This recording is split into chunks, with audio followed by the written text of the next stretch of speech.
Nearly a week into the new year, those New Year's resolutions are well and underway. Whether that's starting to work out, maybe you're adopting a new diet or better sleep schedule, whatever it is for you, millions of people are looking to make positive changes in their life. However, research shows that most people quit on their goals on the second Friday of January. That day is known as Quitter's Day. Oh. So if you feel like giving up, just wait and listen up. We have our mental health expert, Dr. Cheryl Ziegler, here to give us some tips and advice to better stick with our New Year's goals. So Dr. Ziegler, thank you so much for being here. So what are some better ways to stick to them? I don't want to quit any of my goals. I know, we set them not that long ago, right? So I brought my sheet because they're all really important and I want to get through them.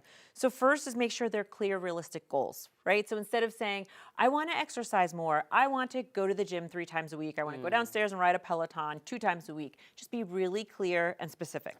Another one is focusing on the why behind the goal. So sometimes we throw those goals out there, but take some time to remind yourself, why is this my goal? Of all the things I could do, why is this one? So when you're feeling that slump or you're feeling down, you go back to your why. That tends to give you that boost that you need to keep going. And then the other one is build habits, not just goals, meaning that pair it with something. So if you're going to say, I'm going to, again, maybe start meditating, right? Do that. Say, I'm going to wake up, I'm going to maybe take a 5-minute walk, and then I'm going to meditate. Something that maybe you already do. Let's say you always take the dog on a walk in the morning.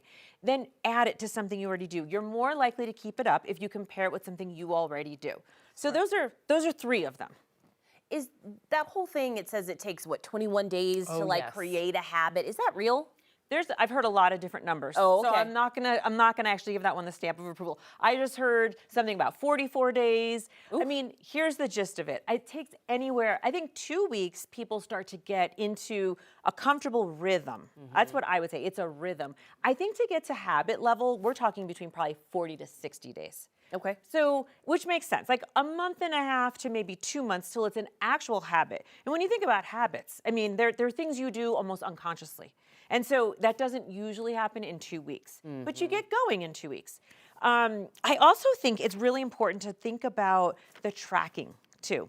So like you're asking, how many days? We like that as humans. We like to know it's been X amount of days, right? Yes, we do. So track it then. If you know that, whether that's printed out on a calendar, have some sort of app, but do something to track it because you have to celebrate all the wins. And that's one of the biggest downfalls I see in my practice.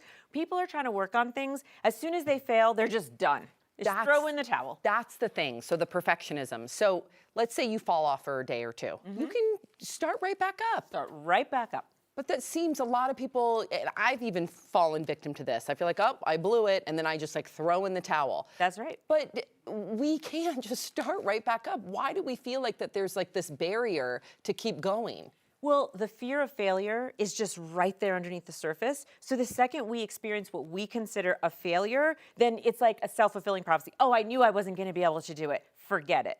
And then you go back to your habit because that habit's probably been around way more than 60 days. Whatever we're trying to change is probably years. Yep. So that's really why. But honestly, let's say right now, let's say today someone's listening and they're like, yep, this morning I didn't get up at 5 a.m. the way I said I was going to. It's like, set the alarm, do it now, right now, as you're listening to me talk, for tomorrow at 5 a.m. and try again tomorrow. Yep. So when you realize you didn't do it, make a plan in that moment, which will make you feel better in the moment because you're doing something. It's action. I like that. And now you don't want to be a part of Quitter's Day. I've never heard of that before. That's awful. So that's motivation right there. Exactly. To push through 2 weeks. Exactly. Thank you so much. Thank you.